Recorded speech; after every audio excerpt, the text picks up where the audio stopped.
ونستغفره ونعوذ بالله من شرور أنفسنا ومن سيئات أعمالنا من يهده الله فلا مضل له ومن يضلله فلا هادي له وأشهد أن لا إله إلا الله وحده لا شريك له وأشهد أن محمدًا عبده ورسوله أما بعد فإن خير الحديث كتاب الله وخير الهدي هدي محمد صلى الله عليه وسلم وشر الأمور محدثاتها وكل محدثة بدعة وكل بدعة ضلالة وكل ضلالة في النار أعوذ بالله السميع العليم من الشيطان الرجيم ومن يتق الله يجعل له مخرجا ويرزقه من حيث لا يحتسب ومن يتوكل على الله فهو حسبه۔ میرے بھائیوں، انسان فطرتی طور پر، پیدائشی طور پر اللہ کی مخلوقات میں سے ایک کمزور جسم والی مخلوق ہے۔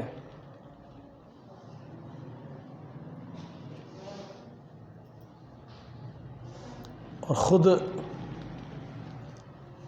اس کی اپنی زندگی کا ایک ایک لمحہ یہ اپنی ہی ضروریات کا محتاج رہتا ہے۔ پیاس اس کو ستاتی ہے، بھوک اس کو ستاتی ہے، گرمی اس کو پریشان کرتی ہے، سردی اسے ستاتی ہے، دکھ اور تکلیفیں اس کو گھیر لیتی ہیں، مصائب اور ہما قسم کے نفع نقصانات اس سے متعلق ہوتے ہیں، معاشرے میں عزت و ذلت کے معاملات اس کے ساتھ ہوتے ہیں۔ اس لیے ذہنی اذیتیں، پریشانیاں اس کو پہنچتی ہیں۔ اللہ عز و جل نے اس کا ایک حل بیان کیا ہے۔ جب انسان پریشان ہوتا ہے، دکھوں میں، مصیبتوں میں، پیاس میں، کھانے میں، بیماری میں، ذہنی اذیتوں میں، نفع میں، نقصان میں، بے اولاد ہونے میں، کوئی بھی دنیا کا دکھ اس کو پہنچتا ہے، پھر یہ اس کی بے چینی، پریشانی بہت بڑھ جاتی ہیں۔ اللہ تعالیٰ فرماتے ہیں کہ خود تو اس قابل نہیں ہے کہ اپنے معاملات میں اپنے آپ کو ذلت سے بچا سکے، تجھے کوئی بیماری نہ آئے، تجھے کبھی دکھ نہ آئے، تو بھوک اور پیاس سے بے نیاز ہو جائے، یہ تو تیری تخلیق میں شامل ہے، تو ایسا نہیں کر سکتا۔ تو اس اپنے معاملے میں اسی ذات کی طرف رجوع کر، جب تو لاشعوری میں تھا اس نے تجھے سب کچھ عطا کیا۔ ماں کے پیٹ میں ہے، گرمی سے بچاؤ ہے، سردی سے بچاؤ ہے، کھلا بھی رہا ہے، اس کو پلا بھی رہا ہے، اس کی بڑھوتری بھی ہو رہی ہے، جسم بھی بڑھ رہا ہے، دماغ بھی تیار ہو رہا ہے۔ الذی خلقک فسواک فعدلک فی ای صورۃ ما شاء رکبک، بہترین صورت میں، تخلیق میں، فتبارک اللہ احسن الخالقین، اللہ بڑی برکتوں والی ذات ہے جس نے ایک بہترین انسان کو اعلیٰ صورت میں تخلیق کیا ہے۔ اس لیے انسان کوئی بھی ایسا نہیں جو ان مصائب، معاملات، پریشانیوں سے ماورا ہو۔ آپ قرآن کو پڑھ کر دیکھ لیں، کتنی اندوہناک اور غمناک حالات سیدنا آدم علیہ السلام پر آئے، کس طرح اللہ کی عظیم الشان نعمتوں والی جنت سے نکالے گئے، اب روتے ہیں اللہ عز و جل کے سامنے، پریشان ہیں، ذہنی اذیتوں سے دوچار ہیں، اللہ سے کہتے ہیں ربنا ظلمنا انفسنا وان لم تغفر لنا وترحمنا لنکونن من الخاسرین۔ اپنی پریشانیوں میں اللہ کی نعمتیں چھن جانے پر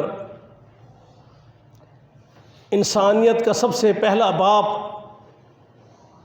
سیدنا آدم علیہ السلام اور پوری انسانیت کی ماں سیدہ حوا علیہ السلام کس طرح اپنے رب کو منا رہے ہیں۔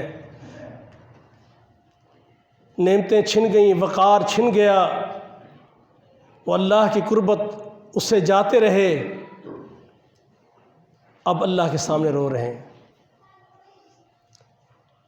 آپ قرآن پڑھتے جائیے، آپ کو یہ ساری باتیں آئیں گی۔ نوح علیہ السلام آئے، قوم نے ستایا، پتھر مارے، انہوں نے صبح شام قوم کو اللہ کے عذاب سے ڈرایا، اللہ کی قربت کے معاملات بتائے، لیکن قوم ان سے لڑتی ہے۔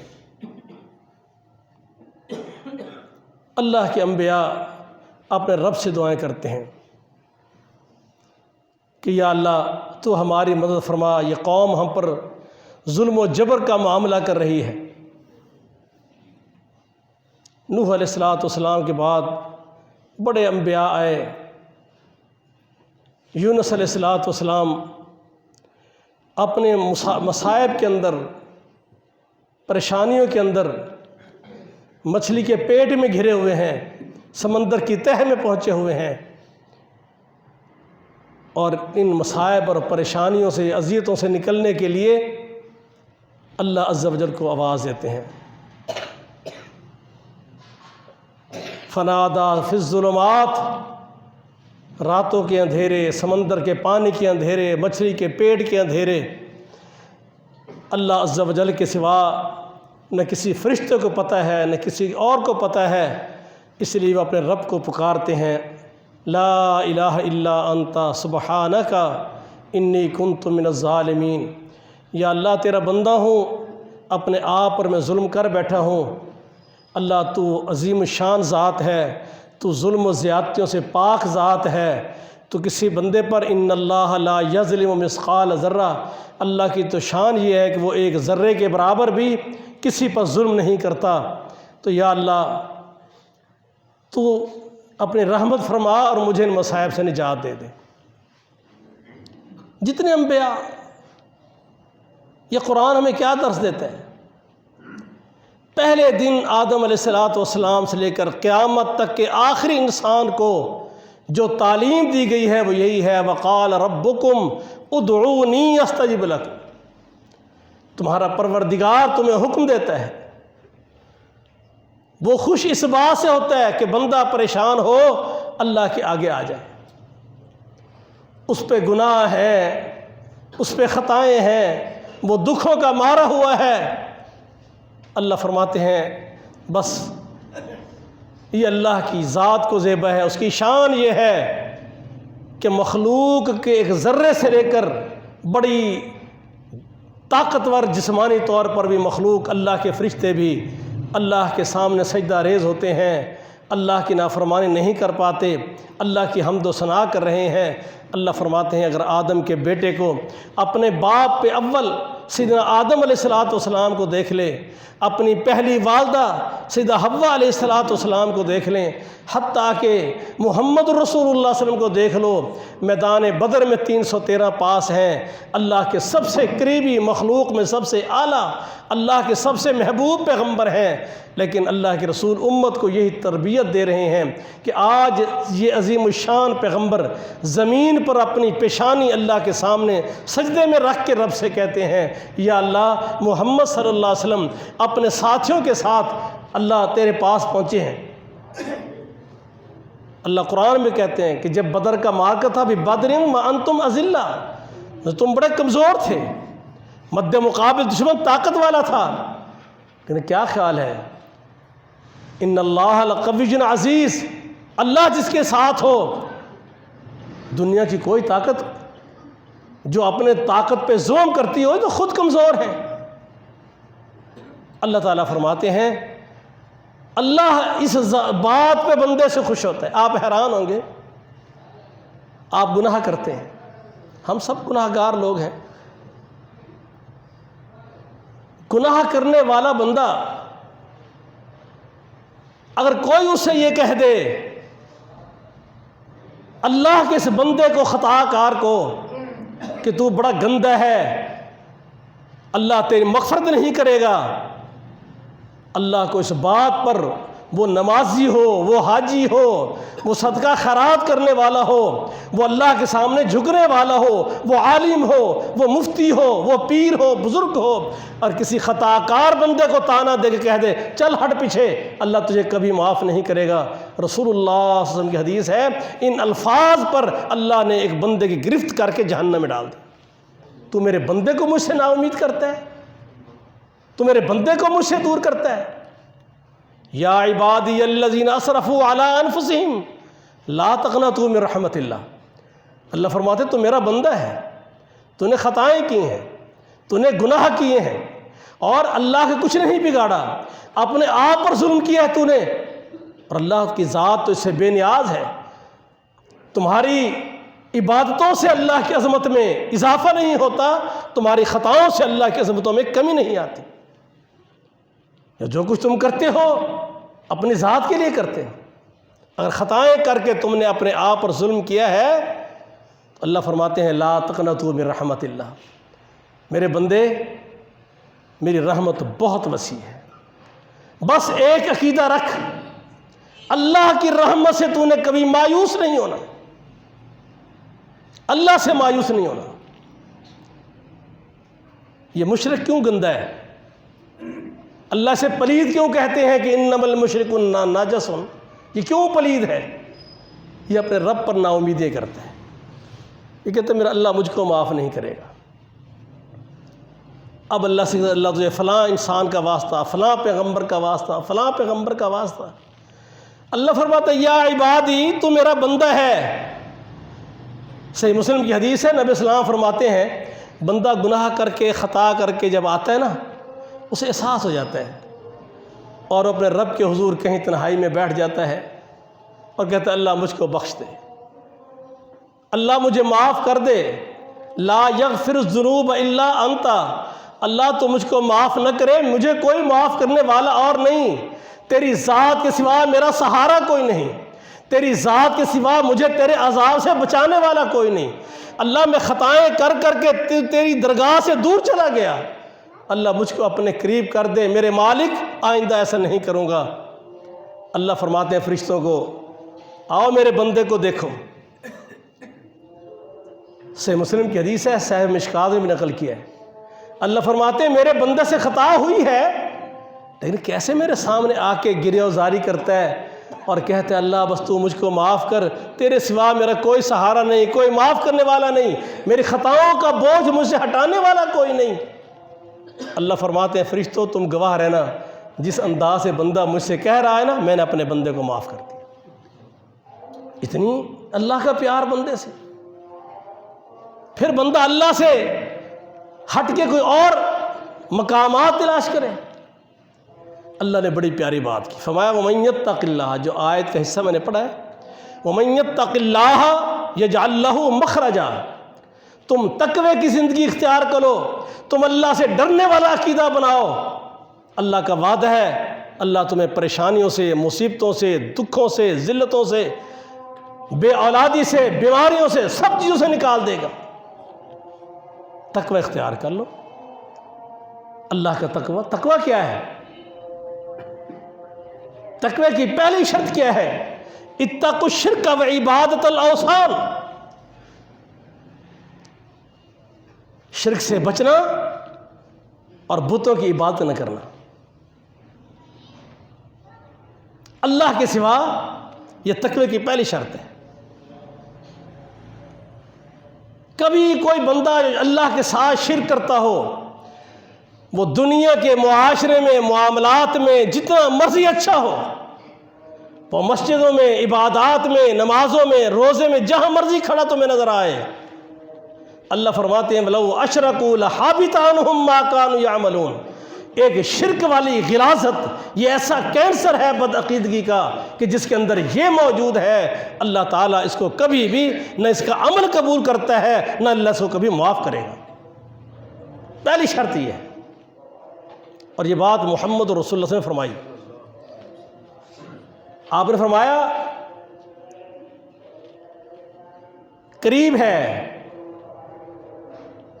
آپ نے اپنی امت کے فتنے، آزمائشی، ہلاکتوں کی باتیں بتائیں۔ سیدنا ثوبان رضی اللہ عنہ فرماتے ہیں، صحابی رسول ہیں، اللہ کے پیغمبر علیہ الصلوۃ والسلام نے فرمایا کہ جب میری امت میں تلوار رکھ دی جائے گی پھر قیامت تک ہٹائی نہیں جائے گی، یعنی یہ امت جب آپس میں حسد، بغض، مال و متاع کی طمع، اقتدار کی ہوس، جب یہ ان کو گھیر لے گی اور جب یہ لڑیں گے آپس میں، تلواریں نکال لیں گے، پھر قیامت تک تلوار ان میں چلتی رہے گی، ایک دوسرے گردنیں کاٹتے رہیں گے۔ فرمایا قاتل بھی جہنم میں جائے گا، مقتول بھی جہنم میں جائے گا۔ صحابہ نے عرض کی اللہ کے رسول صلی اللہ علیہ وسلم، قاتل تو سمجھ میں آتا ہے جہنم میں جائے گا، اپنے بھائی کو قتل کیا ہے، مقتول کیوں جہنم میں جائے گا؟ فرمایا وہ بھی اپنے بھائی کے قتل پہ پورا زور لگا رہا تھا، دونوں ایسے کے قتل پہ کوشش کر رہے تھے، اس لیے اللہ کے ہاں دونوں ظالم ہیں۔ وَمَن يَقْتُلْ مُؤْمِنًا مُتَعَمِّدًا فَجَزَاؤُهُ جَهَنَّمُ خَالِدًا فِيهَا، ایک مومن کا دانستہ جان بوجھ قتل کرنے والا شخص، اللہ فرماتے ہیں یہ ہمیشہ ہمیشہ اللہ کے عذاب جہنم میں رہے گا۔ ایک حدیث کا مفہوم ہے جس سے معلوم یہ ہوتا ہے کہ ایک ایسا آدمی جو نماز، روزے، زکوٰۃ، نیکیاں کرتے ہوئے جنت کے قریب پہنچا ہوا ہوگا، لیکن کسی مسلمان کے قتل میں شامل ہوگا، مشاورت کی حد تک شامل ہو، پلاننگ میں شامل ہو، قتل کرنے میں شامل ہو، فرمایا اگر اس نے اس کی پیشانی پر اس کے قاتل ہونے کی نشاندہی کر دی جائے گی۔ ایک حدیث میں آتا ہے اگر اتنی بات بھی، اتنا مشورے میں شامل ہوا کسی مسلمان بھائی کے قتل میں، اقتل جس کا معنی سے قتل کر دو، حدیث میں سے اق کہہ کے بھی رک گیا نا، پورا لفظ استعمال نہیں کیا، اتنا اشارہ بھی کر دیا، پھر بھی یہ اللہ کی گرفت سے بچے گا نہیں، یہ اپنی تمام تر عبادات کے ساتھ جنت تک جائے گا۔ یہ دروازے کھلے نظر آئیں گے، جو ہی قریب جائے گا جنت کے دروازے بند ہو جائیں گے، یہ ہمیشہ اللہ کے عذاب جہنم میں رہے گا۔ فرمایا رسول اللہ صلی اللہ علیہ وسلم نے یہ بہت بڑا فتنہ ہے، اس امت میں جب تلوار چلے گی، پھر فرمایا میری امت کے کچھ لوگ، کچھ قبائل مشرکین سے مل جائیں گے۔ اب اس کے دو مطلب ہیں، ایک ہے کہ مسلمانوں کے خلاف مشرکوں اور کافروں کی مدد کرنے کے لیے مالی مدد، جاسوسی کی مدد، ان کے اشارے کرائے پہ چلنا، حکومتوں کو کمزور کرنا، خلافتوں کو کمزور کرنا، اپنے ملک کی مٹی کے سودے کرنے، اپنے اقتدار کو بچانے کے لیے مسلمانوں کو اٹھا اٹھا کے کفار کے حوالے کرنا، کوئی بھی ایسا طریقہ سے مسلمانوں کے مقابلے میں وہ کافروں کے ساتھ کھڑے ہوں، یہ کفار کے ساتھ ملنے والی باتیں ہیں۔ ان کے عقائد کو اختیار کرنا، ان کے طور طریقوں کو اختیار کرنا، ان کی مذہبی رسومات کا حصہ بننا،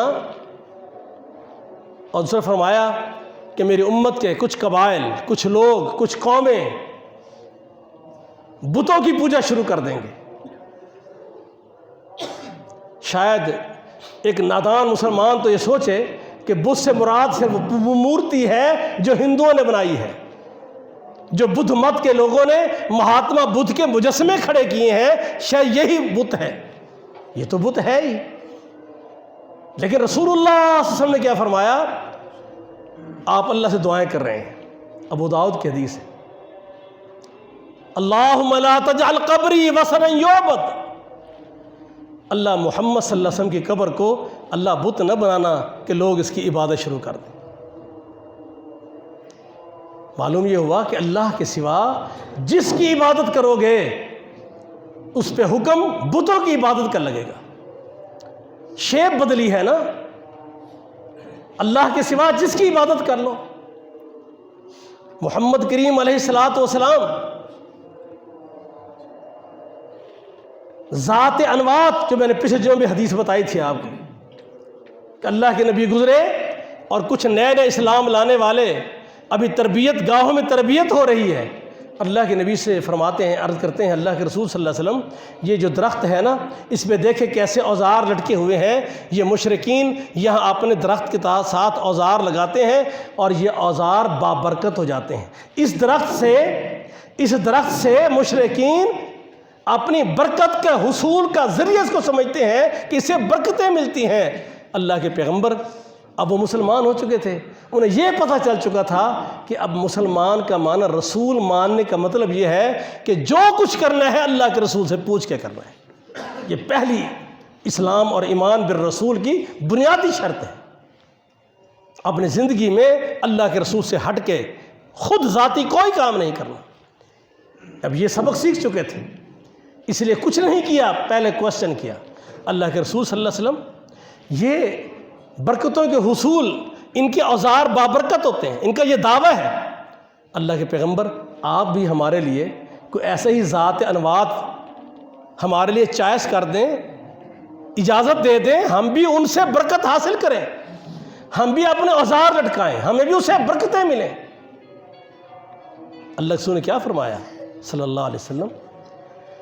فرمایا تم نے اس کے لیے عبادت کی اجازت مانگی ہے۔ مفہوم یہ حدیث کا کیا فرمایا کہ تم نے مجھ سے الہ مانگا ہے، یہ ان کا الہ ہے۔ الہ کسے کہتے ہیں؟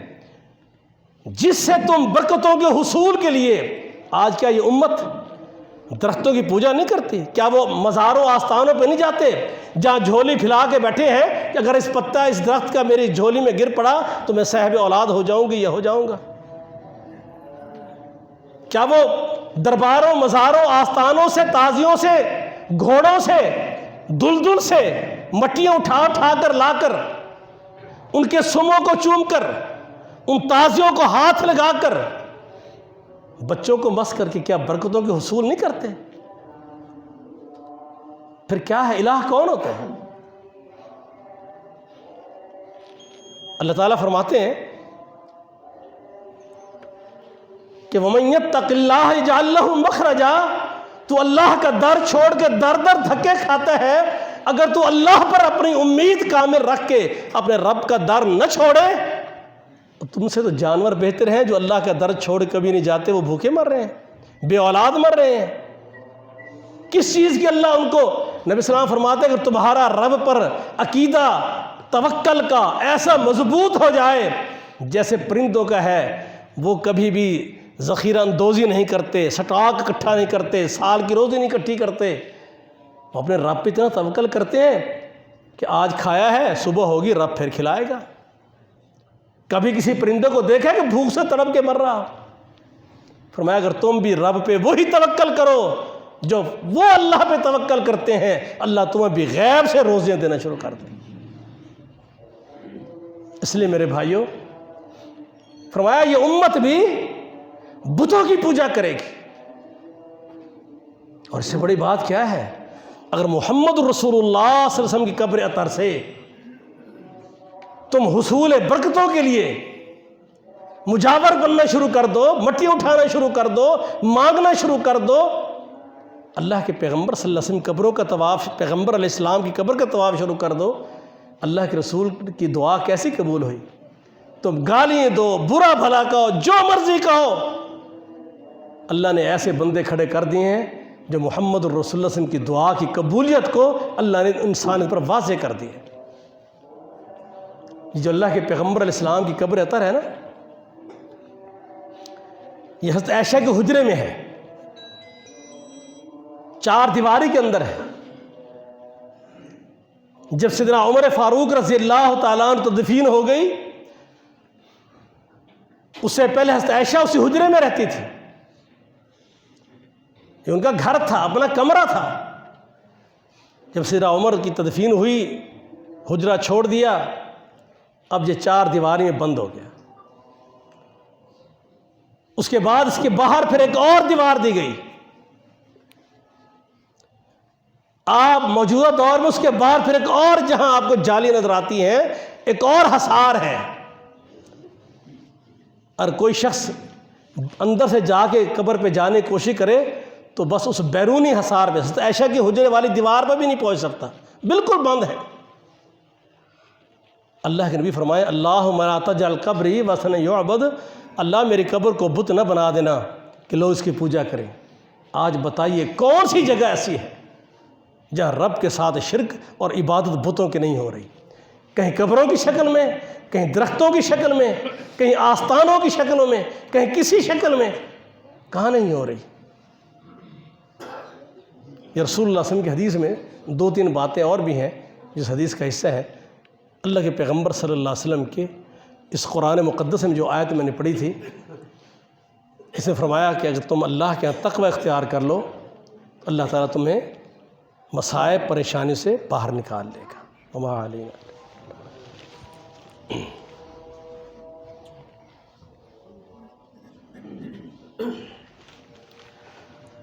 الحمد للہ نحمده ونستعینه ونستغفره ونعوذ باللہ من شرور انفسنا ومن سیئات اعمالنا من يهده الله فلا مضل له ومن يضلله فلا هادي له واشهد ان لا اله الا الله وحده لا شريك له واشهد ان محمدا عبده ورسوله. اما بعد فان خير الحديث كتاب الله وخير الهدي هدي محمد صلى الله عليه وسلم وشر الامور محدثاتها وكل محدثة بدعة وكل بدعة ضلالة وكل ضلالة في النار. اللہ فرماتے ہیں تقوی اختیار کرو گے، اللہ کا ڈر سے اپنی زندگی گزارو گے. کیا معنی اللہ کے ڈر کا؟ اللہ سے بے پناہ محبت کرو.